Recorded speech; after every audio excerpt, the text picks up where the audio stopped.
They also, it's very important that fathers do know about the power of words. Kipling said words are the most powerful drug known to man, and he was pretty well spot on. I remember a couple of years ago I was going skiing, and a colleague remarked, "Oh, do you still ski?" Now, "do you ski" is an absolutely neutral comment. "Do you still ski?" means you look so old and decrepit that I didn't think you could possibly stagger onto a couple of planks and slide down a mountain. He had no idea what he'd said. That little word just slipped out. And I was very polite and I didn't laugh because he would have been utterly mortified. But it said exactly what he was thinking. And words like that can destroy friendships for life. Every mother in the room will have met the phrase at some point, "Oh, do you work? Or are you just a housewife?" That little word "just" turns you from a normal human being with a brain to somebody which is about so high without a brain and could be tripped over because they're beneath contempt. And to keep your self-respect under those circumstances can be very difficult. One little word. Do a little exercise now. It's quite a subtle exercise. Just close your eyes. You don't have to sort of settle yourself and sit upright or anything grand like that. And just notice what happens in the most subtle way in your mind and possibly in your body if I say to you, "Are you in pain?" What happened? You can open your eyes now. Anything at all? I started scanning my body. You scan. I always feel a slight tension in my forehead. Some people have said a slight tension in my jaw. Exactly. The number of midwives with the best of intentions who say, "Tell me when you have your next pain." And I always tell fathers to stop them. I do tell them not to hit the midwife on the head and tell her to get out. I say, just politely say, "We've been doing hypnobirthing. Words are important to us." And midwives do it, of course, with the best of intentions, because they've seen hundreds, if not thousands, of women in extreme agony, and they want to do something to help. Actively unhelpful. Close your eyes again and have another listen to what I'm going to say. How comfortable are you? How was that? Same? I can sometimes stand here when I say it in class and see people's shoulders go like that.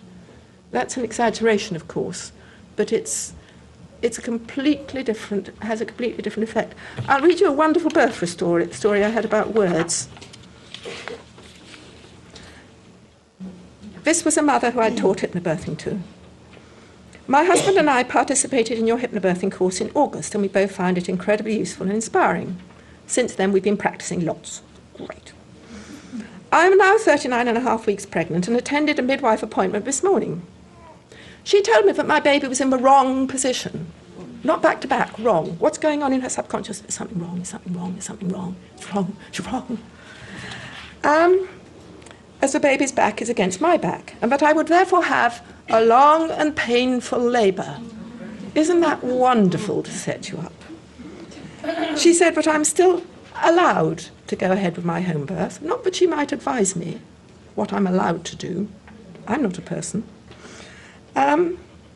But that it was now likely that I would have to be transferred to hospital for an assisted delivery. Whoopee! What more could you ask for? Utterly appalling. As you can imagine, this has got me into a right panic. I'm now really worried about the birth. I'd been previously looking forward to it. I'm frightened that I won't be able to cope. Because you can't be in the sympathetic and the parasympathetic nervous systems at the same time. Either you're in the fear response or you're in the calm one. If you're in fear, you're not producing the oxytocin and the endorphins which your body can naturally produce. It's very, very simple, and it's very, very important. This is her birth report. We did a lot of extra work after that antenatal visit. And we got her back on an even keel. She said, "I wanted to let you know that we had our baby on Wednesday morning, a little girl. Possibly due to the baby lying back to back, I felt the discomfort exclusively in my back." Notice she says discomfort, not pain. "Which led to the midwife on the phone initially telling me that I wasn't in labour." One feels she possibly hadn't looked at the notes at that time.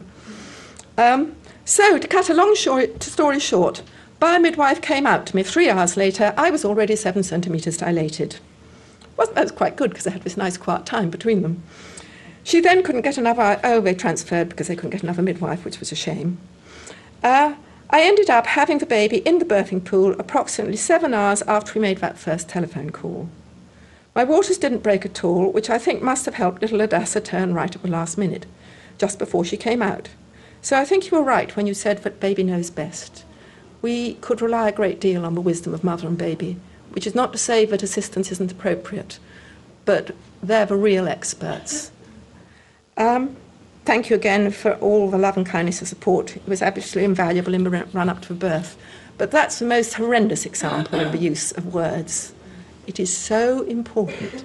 How often do you say to somebody to be kind, don't worry, worry, worry, worry? Why don't you say, it'll be fine, instead?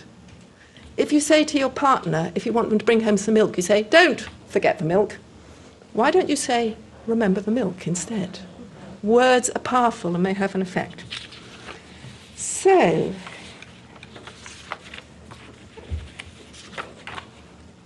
two more minutes. In that case, I'd actually got to the end of my... I will read you a father's report. My wife and I have 3 children. He was going to be here today, but he couldn't, so which is why I'm speaking instead. 1 hospital-born and 2 subsequent home births using the hypnobirthing technique. To say that we experienced the extremes of childbirth would be to put it mildly. I've seen my wife deliver with both physical and emotional trauma, and then have also seen her deliver with a calmness and serenity that defied my previous belief. Our first child was born in hospital and was, I am told, a pretty standard experience. An experience that forced us to consult a medical negligence lawyer and write a formal complaint to the hospital itself. In basic terms, we were threatened with not being able to have for me to stay in the hospital if she didn't have an induction immediately. She was told she was risking killing her baby, and you don't want to kill your baby, do you? If she didn't allow them to proceed with an induction, and told she risked an emergency C-section which could also damage her baby. My wife refused all these threats and attempted emotional blackmail, and then later, around midnight, had to threaten to walk out of a hospital and get in a cab if they didn't call me to come in, as she was by now having steady contractions 5 minutes apart. I arrived and found my wife with her waters broken, squatting on a dirty bed, having contractions 3 to 4 minutes apart, with no midwife in sight. What followed was a 10-hour labour with a lot of pressure to have a C-section, as the baby was spine to spine, and according to the midwife, was stuck with no chance of getting out. Luckily, we'd connected with a junior doctor who was observing, and she literally rescued us and kept us sane. She suggested a ventouse delivery, which, while being prepped for a C-section, and that was how our first child entered the world. We were determined not to follow the same course of our second child. They had a home birth in a birthing pool. Needless to say, our second child entered the world in the entirely opposite manner. I taught from hypnobirthing. We were at home, relaxed and calm, with my wife doing what we'd practiced for weeks before. The hypnobirthing technique, a visualization, positive affirmations and breathing. We called our midwife, who barely had time to get in the door before she said, you better get in the pool because you're about to deliver. Neither my wife nor I could believe it, but sure enough, with no fuss or drama or pain or tearing or drugs, my wife, completely calm and in control, she gave birth to our second baby, also back to back. And it all happened so quickly and easily that we were all stunned. Our daughter was, as a result, very calm and settled easily. Her arrival into the world was a complete antithesis of her older sibling. Being able to see both sides of the delivery experience has made us very much hypnobirthing's evangelists, and I'm terribly sorry that I can't be here with you today. I truly believe that all children should be brought into the world, wherever possible, using the skills that we were taught, and that these techniques should be at the very core of what expectant mothers are offered in terms of preparatory education.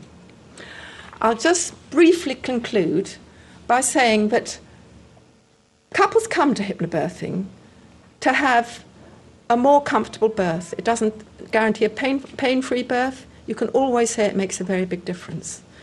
But if it makes a difference to the mother, if it's drug-free for the mother, it also makes a difference to the baby. And the baby comes into the world with different hormones from the mother, in a confident and calm environment, without drugs in its system, to be greeted by a mother who is calm and in a fit state to receive it. Birth is the most formative experience of our lives. And if a baby forms its first relationship in that way, it's the blueprint of every relationship throughout its life. And therefore it will affect the whole of its life and all the people it meets. And we in this world could do with more people like that. And therefore the importance of hypnobirthing cannot be overestimated.